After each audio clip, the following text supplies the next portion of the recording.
ఈరోజు బైబిల్ క్లాస్లో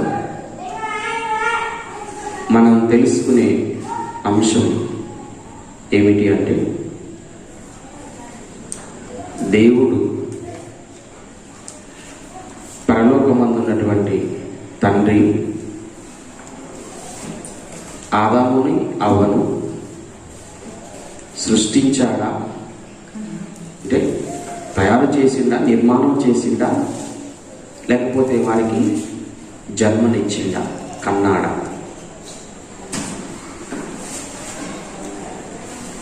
మనం అంటే సృష్టించటం వేరు, కనటం వేరు. దేవుడైన యెహోవా ఆదామును అవ్వను సృష్టించాడా, కన్నాడా? కనడానికి సృష్టించడానికి తేడా ఉంది. కనడం వేరు, సృష్టించటం వేరు.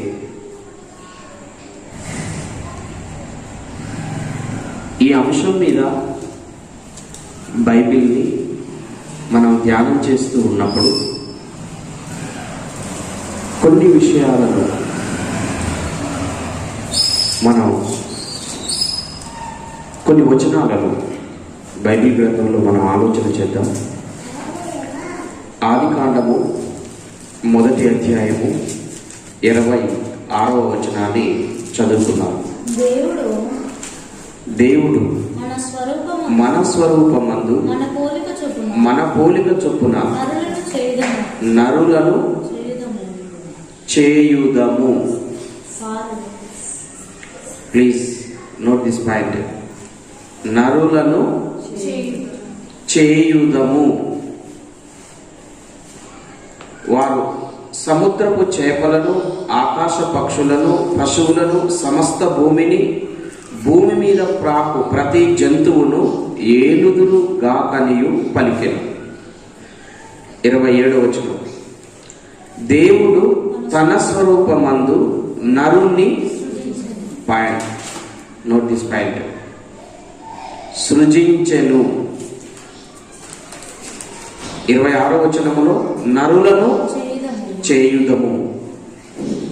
27వ వచనములో నరుణ్ణి సృజించెను. ఆదికాండము 2వ అధ్యాయము 7వ వచనమును మనం ఆలోచన చేస్తే, దేవుడైన యెహోవా నేల మంటితో నరుణ్ణి నిర్మించి. ఈ పాయింట్ను ఒకసారి నోట్ చేసుకోండి. దేవుడైన యెహోవా నేల మంటితో నరుణ్ణి నిర్మించి వాని నాసికారంధ్రములో జీవవాయువును ఊదగా నరుడు జీవాత్మ ఆయను. ఒకసారి మనం మనసు పెట్టి ఈ వచనమును 26వ వచనమును, 27వ వచనమును, ఆదికాండము 2వ అధ్యాయము 7వ వచనమును మనం ఆలోచన చేస్తే,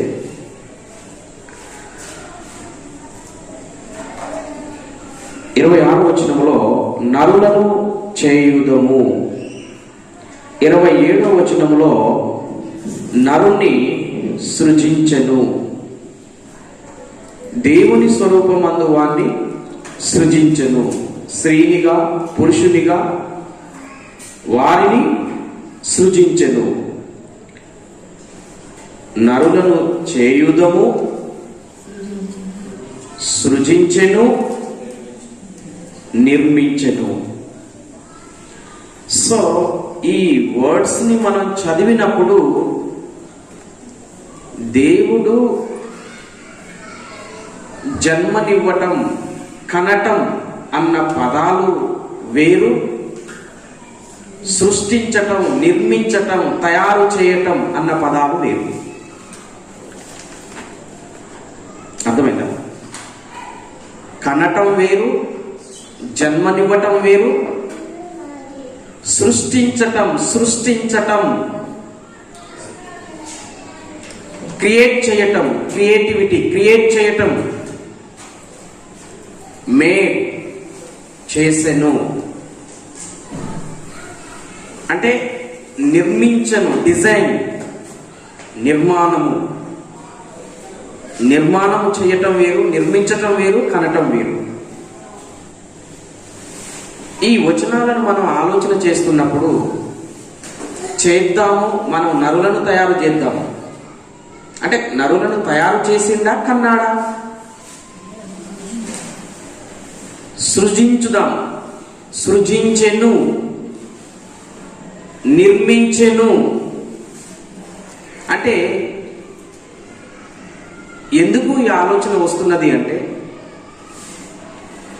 దేవుడు ఆదామును అవ్వలను దేవుడు కన్నాడా లేకపోతే తయారు చేశాడా, సృష్టించాడా, నిర్మించాడా? అంటే కనటానికి, తయారు చేయడానికి, సృష్టించడానికి మధ్య చాలా వ్యత్యాసం ఉన్నది. అంటే దేవుడు ఆదామును కన్నాడా? మనం పరిశుద్ధాత్ముడు రాయించినటువంటి మరొక గ్రంథాన్ని మనం ఆలోచన చేస్తే, మలాకి గ్రంథము 2వ అధ్యాయము 10వ వచనం. మలాకి గ్రంథం 2వ అధ్యాయం 10వ వచనం.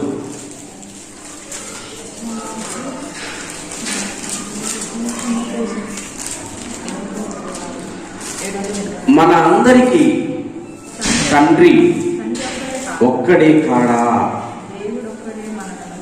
ఒక్క దేవుడే మనలను సృష్టింపలేదా? చాలు. మన అందరికీ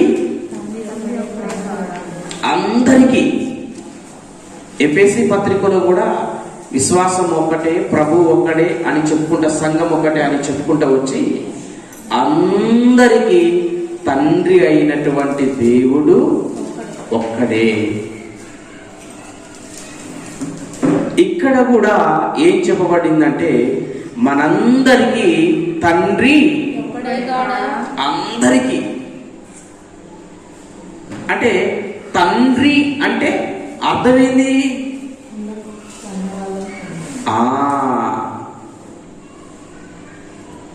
తండ్రి అని ఎవరినంటాం మనం? తండ్రి అని ఎవరినంటాం? ఎవరైతే జన్మనిస్తారో, ఎవరైతే మనల్ని కంటారో వారే మనకు తండ్రి అవుతారు. ఒక్క తండ్రి, ఒక్కడే తండ్రి కాడా? ఒక్క దేవుడే మనలను ఒకటి సృష్టించడం, రెండోది తండ్రి. తండ్రి పెళ్లి కాని వాడు తండ్రి అవుతాడా? కాడు. పెళ్ళైనంత మాత్రాన తండ్రి అవుతాడా? కాడు. తండ్రి అన్న ఒక హోదా రావాలి అంటే, తండ్రి అని పిలవడానికి నీ గర్భవాసం నుంచి వచ్చిన పిల్లలు నీకు ఉండాలి. పిల్లలు ఉంటేనే నువ్వు తండ్రి అవుతావు, పిల్లలు లేకపోతే నువ్వు తండ్రివి కావు. వివాహం చేసుకుంటే భర్తవు అవుతావు, వివాహం చేసుకోకపోతే నువ్వు భర్తవు కావు, బ్యాచులర్గానే ఉంటావు. అంటే ఇక్కడ తండ్రి, మనందరికీ తండ్రి ఒక్కడే. మనం ఆలోచన చేస్తే హెబ్రీయులకు రాసిన పత్రికలో కూడా మనము 12వ అధ్యాయాన్ని మనం ఆలోచన చేస్తే 9వ వచనాన్ని, హెబ్రీయులకు రాసిన పత్రిక 12వ అధ్యాయం 9వ వచనం. మరియు శరీర సంబంధులైన తండ్రులు మనకు శిక్షకులై ఉండిరి. శరీర సంబంధులైన తండ్రులు, శరీర సంబంధులైన తండ్రులు, తండ్రి కాడు. మనం మలాకి గ్రంథంలో ఏం చదువుకున్నాం? మనందరికీ తండ్రి ఒక్కడే. ఇక్కడ ఏమని చదువుతున్నాము? తండ్రులు మనందరికీ ఎవరున్నారట? శరీరానికి తండ్రులు వేరు. నా శరీరానికి తండ్రి వేరు. వాక్యం వింటున్న మీ శరీరాలకు తండ్రులు వేరు. మన శరీరాలన్నీ కూడా ఒక్క తండ్రిలో నుండి రాలేదు. వచ్చినాయా? నా తండ్రి వేరు, నీ తండ్రి వేరు, ఆమె తండ్రి వేరు, ఆయన తండ్రి వేరు. అంటే శరీర సంబంధమైన తండ్రులు వేరు. ఒక్కొక్క శరీరానికి ఒక్కొక్క తండ్రి ఉంటాడు.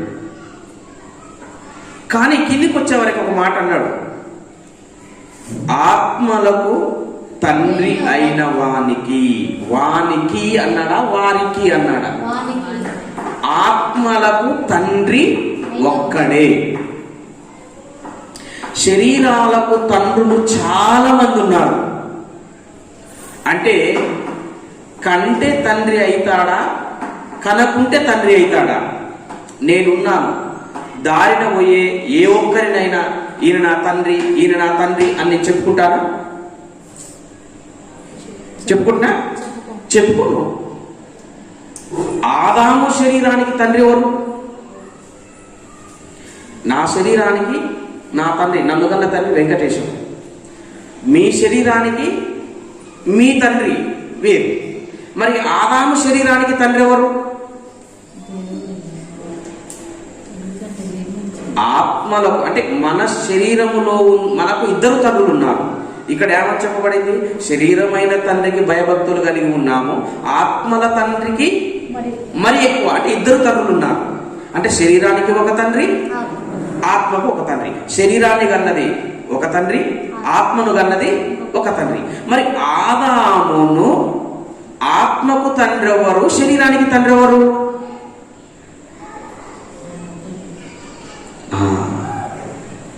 అంటే దేవుడైన యెహోవా నేల మట్టితో ఆదాము శరీరాన్ని ఏం చేశాడంటే నిర్మించాడు. ఆదాము శరీరాన్ని నిర్మించాడు, ఆదాము శరీరాన్ని సృష్టించాడు.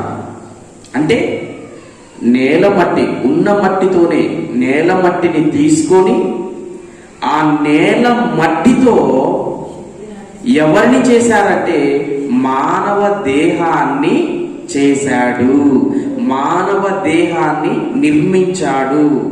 మానవ దేహాన్ని మట్టితో సృష్టించాడు.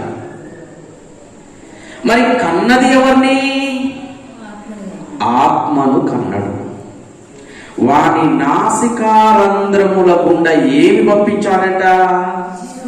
జీవాత్మను పంపించాడట. అంటే దేవుడు ఆత్మను కన్నాడు, శరీరాన్ని సృష్టించాడు. దేవుడు కన్న ఆత్మ ఈ భూలోకములో ఈ ప్రకృతిలో నివసించడానికి ఒక నేల మట్టితో దేని నిర్మించాడు అంటే శరీరాన్ని నిర్మించాడు. అందుకే ఆదికాండములోని 3వ అధ్యాయం 19వ వచనంలో ఒక మాట చెప్పబడి ఉన్నది. ఏం చెప్పబడి ఉంది?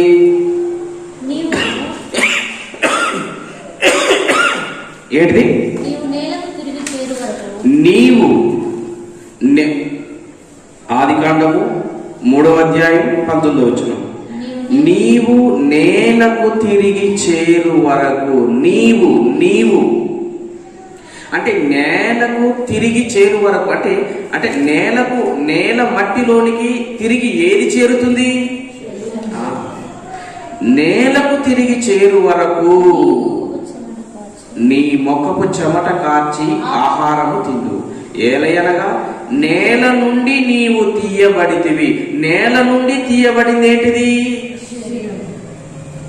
నేల నుండి తీయబడింది ఏంటిది అంటే నేల నుండి శరీరం పుట్టింది. నేల నుండి శరీరం పుట్టింది అంటే నేల కనలే, నేల మట్టితోని దేవుడు ఏం చేశాడంటే శరీరాన్ని నిర్మించాడు, సృష్టించాడు. 23వ వచనం, దేవుడైన యెహోవా అతడు ఏ నేల నుండి తీయబడెనో, ఏ నేల నుండి అంటే ఆదాము శరీరము దేనిలో నుండి తీయబడింది? నేల నుండి ఆదాము శరీరము నిర్మించబడింది. అంటే మనకు అపోస్తలుడైన పౌలు కూడా కొరింథీ పత్రికలో ఒక మాట అంటాడు, ఏమని? బాహ్య పురుషుడు, ఆంతర్య పురుషుడు. బాహ్య పురుషుడు అంటే ఇద్దరి పురుషుల కలయిక కదా మనిషి అంటే.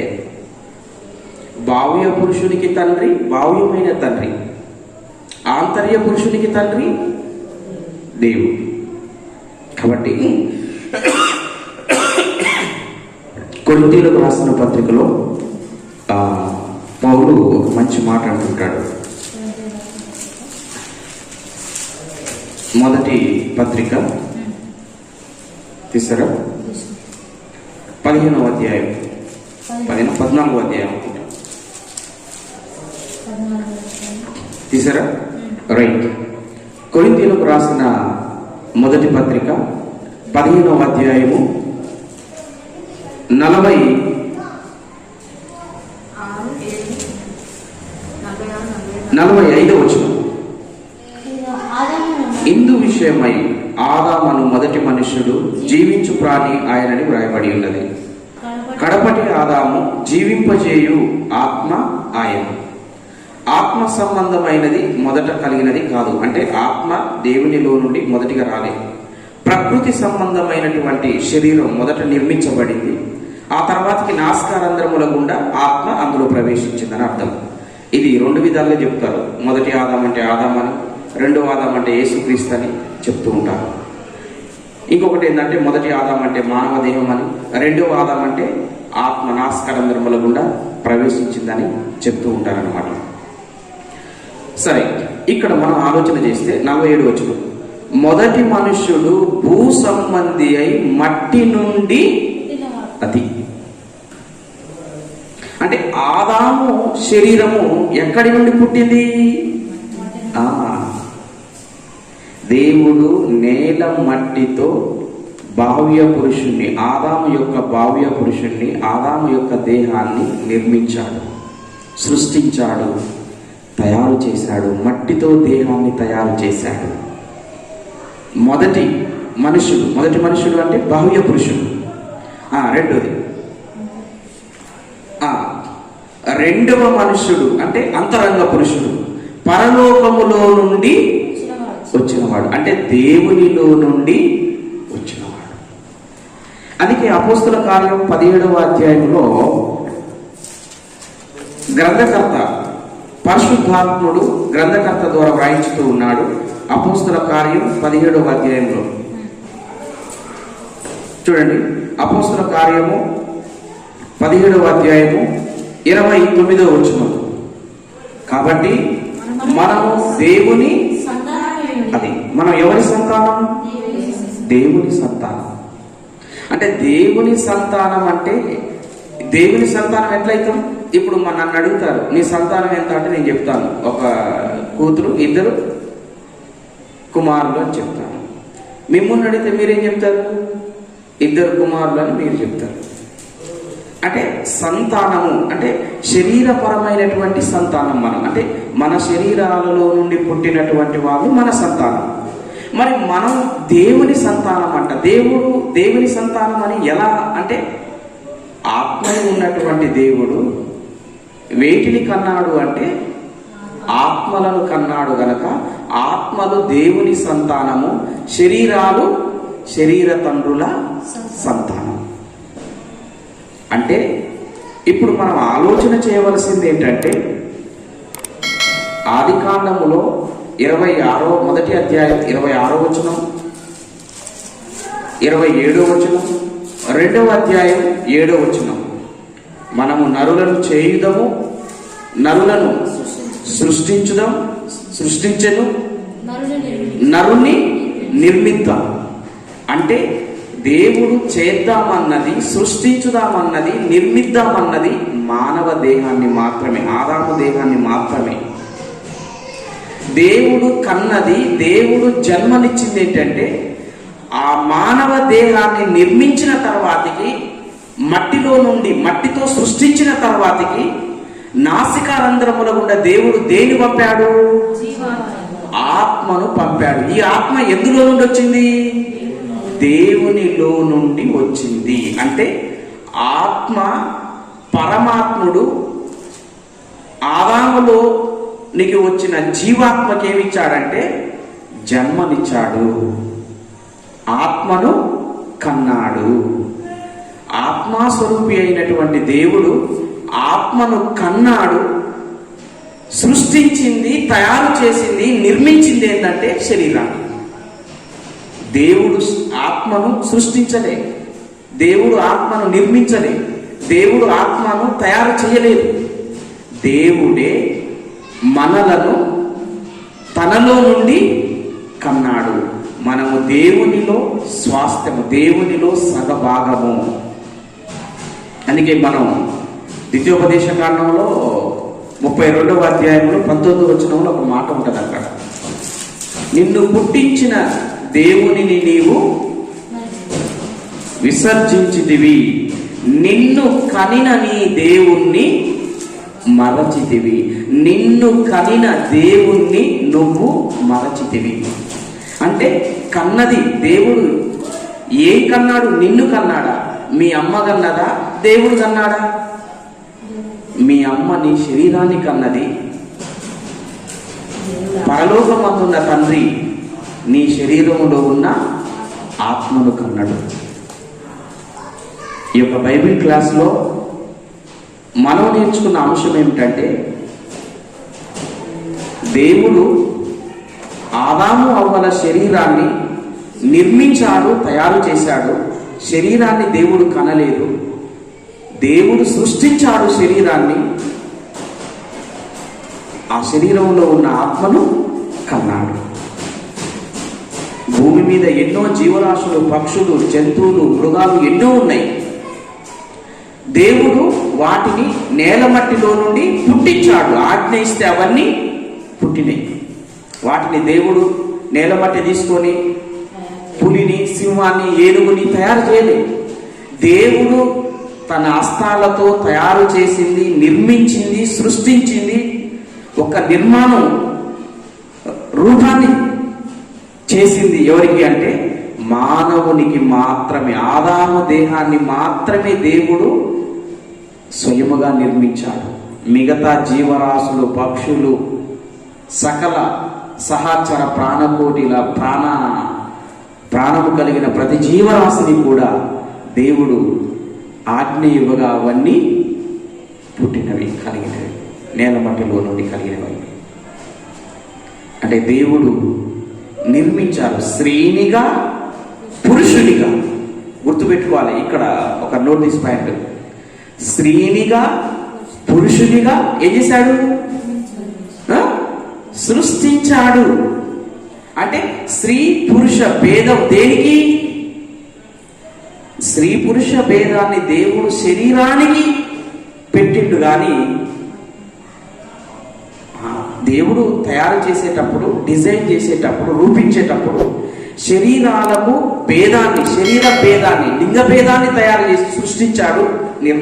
దేవుడు చేసిన నిర్మాణంలో లింగ భేదాన్ని కలగజేశాడు. కానీ